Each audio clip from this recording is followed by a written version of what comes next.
প্রতি বছর নেই এবছরও তোমাদের কিছু ভাইয়ারা এই ফরম্যাটে একটা সিকিউ লেখার কথা বলেছে। অর্থাৎ প্রথম পৃষ্ঠায় ক এবং ক নম্বর এবং দ্বিতীয় পৃষ্ঠায় গ নম্বর শুরু করলা এবং তা 1.5 পেজ পর্যন্ত লিখলা। তারপর সেই 1.5 পেজের লাস্ট থেকে তুমি গ নম্বর শুরু করতে পারো, অথবা নেক্সট পেজ থেকে গ নম্বর লেখার কথা বলা হয়েছে। কিন্তু প্রথম সিকিউটা তুমি এই ফরম্যাটে জীবনেও লিখতে পারবা না।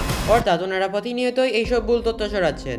তুমি একটা সিকিউ 10/10 পাওয়ার মতো লিখেছো, কিন্তু তারপরেও তুমি 10/10 পাবা না শুধুমাত্র এই একটি কারণে।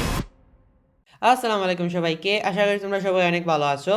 সো তোমাদের কিছুদিন পরে শুরু হতে যাচ্ছে ফাইনাল এক্সাম, এন্ড তোমাদের প্রথম পরীক্ষাটাই হচ্ছে বাংলা প্রথম। আর তোমাদের মধ্যে ম্যাক্সিমাম স্টুডেন্টরাই জানে না যে একটা সিকিউ কত সময় লিখতে হয় এবং সেই সিকিউ কিভাবে লিখতে হয় তার ফরম্যাট। সো আজকে এই ভিডিওতে বলবো কিভাবে 19 মিনিটে একটা সিকিউ লিখতে হয়। আর তোমরা যারা ভাবছো যে 19 মিনিটেই কেন লিখতে হবে বা 19 মিনিটেই কেন, সো তোমরা যারা এই ভিডিওটা দেখো নাই, এই ভিডিওটা দেখে আসো, কারণ এই ভিডিওতে প্রপারলি আলোচনা করেছি যে 19 মিনিট কিভাবে এলো বা 19 মিনিটেই কেন লিখতে হবে। সো ভিডিওটির লিঙ্ক ডেসক্রিপশন বক্সে দেওয়া আছে। আর হ্যাঁ, ভিডিওর মধ্যে অথবা ভিডিও শেষে এমন একটি স্ট্র্যাটেজি বলবো যেটা আজ পর্যন্ত ফেসবুক বা ইউটিউবের কোনো ভিডিওতে তুমি দেখোনি। আর এই স্ট্র্যাটেজি যদি তুমি ফলো করো তাহলে ইজিলি তুমি তোমার কাঙ্ক্ষিত সিকিউ সবগুলো আনসার করতে আসতে পারবা সময়ের আগেই। এবং সেই একটি কারণও বলবো যে কারণে তুমি 10/10 পাওয়ার মতো সিকিউ লেখার পরেও 10/10 পাবা না। সো ভিডিওটা শেষ পর্যন্ত দেখার অনুরোধ রইল। 19 মিনিটে একটা সিকিউ লেখা এতটা সহজ না, আবার এতটাও কঠিন না। এর জন্য তোমাকে মাত্র 3টে স্টেপ ফলো করতে হবে, আর লাস্টের স্টেপটা কিন্তু খুবই গুরুত্বপূর্ণ। সো ওইটা মিস করো না। সো আমাদের প্রথম স্টেপ হলো প্র্যাকটিস। তোমাকে প্রতিদিন অ্যাটলিস্ট 30 মিনিটস প্র্যাকটিস করতে হবে সৃজনশীল লেখার। এবং কিভাবে প্র্যাকটিস করবা তা বলি, তুমি তোমার গাইড বই অথবা টেস্ট পেপারের মধ্যে থেকে যে কোনো একটা মডেল টেস্টের সিকিউ তুমি সলভ করবা না দেখে, অর্থাৎ পরীক্ষায় যেভাবে সিকিউ আনসার করো। সো তুমি এখন প্র্যাকটিস করছো, বাট তুমি কি জানো যে কিভাবে একটা সিকিউ লিখলে 10/10 পাওয়া যায় বা একটা স্ট্যান্ডার্ড কিভাবে মেনটেন করা যায়? সো তুমি তো জানো না। অ্যান্ড সেইখানে আসে আমাদের 2 নম্বর স্টেপ, অ্যান্ড তা হলো ফরম্যাট।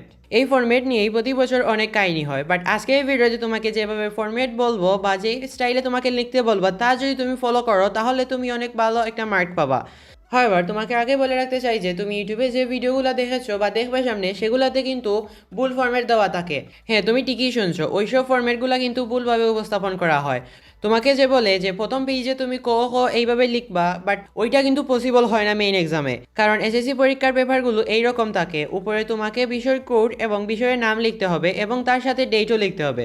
সো তুমি ওইখানে দেখতে পাচ্ছ যে হাফ পেজ হয়ে যাচ্ছে, আর ওখানে লেখা থাকবে যে তোমাকে এই জায়গা থেকেই লেখা শুরু করতে হবে, অর্থাৎ নিচ থেকে লেখা শুরু করতে হবে। তুমি নেক্সট পেজ থেকে লেখা শুরু করতে পারবা না। সো এখান থেকেই মূল ঝামেলাটা বাদে। এই নিচ থেকে তোমাকে লেখা শুরু করলে সেখানে তোমাকে ক এর উত্তর দিতে হবে, নেক্সট পেজে তোমাকে খ নম্বরের উত্তর লিখতে হবে এবং খ নম্বরের লেখা শেষে নিচ থেকে তোমাকে গ নম্বরের উত্তর দিতে হবে। আর গ নম্বরটা কিন্তু তুমি 1.5 পেজ পর্যন্ত লিখবা। যদি 1.5 পেজেও না হয় তাহলে পরবর্তী পৃষ্ঠার হাফ পেজ পর্যন্ত লিখতে পারো। তারপর সেখান থেকে ঘরের উত্তর দেওয়া শুরু করতে পারো। এখন তুমি আমাকে বলো যে কিভাবে তুমি প্রথম সিকিউটা তোমার দেখা পূর্বের ফরম্যাট অনুযায়ী লিখতে পারবা। তা জীবনেও পসিবল না, অর্থাৎ প্রথম সিকিউটা তোমাকে এইভাবে লিখতে হবে। বাকি সিকিউগুলো যদি তুমি ওই ফরম্যাটের অর্থাৎ পূর্বের ফরম্যাটের মতো যদি সুবিধা করতে পারো তাহলে সেভাবে লিখতে পারো, বাট তোমাকে প্রথম সিকিউটা কিন্তু এইভাবেই লিখতে হবে। সো এইবার তুমি ফরম্যাট জানলা, কিন্তু এখনও জানো না যে একটা সিকিউয়ের ক খ এবং ঘ ঘ কত সময় লিখতে হয়, এবং সেটা হচ্ছে টাইম ম্যানেজমেন্ট। এবং এটাই হচ্ছে আমাদের 3 নম্বর স্টেপ। 3 নম্বর স্টেপ বলার আগে তোমাকে এই স্ট্র্যাটেজিটা বলে ফেলি, যেটা তোমাকে আগে বলবো বলে বলেছিলাম।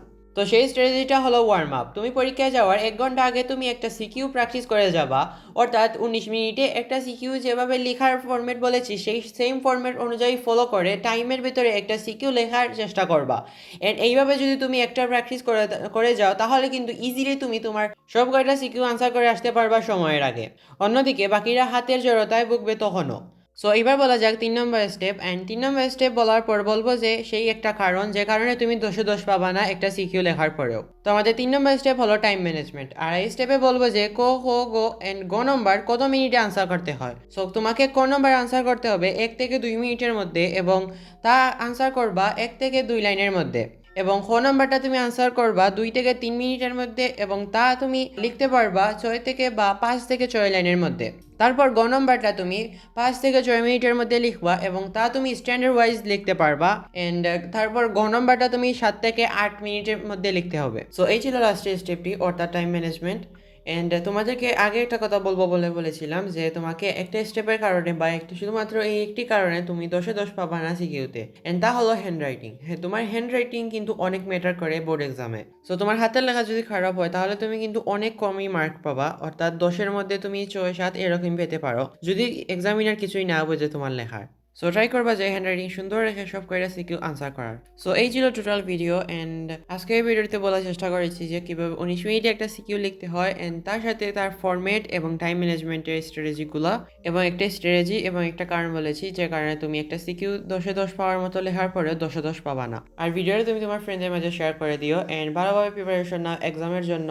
আল্লাহ হাফিজ।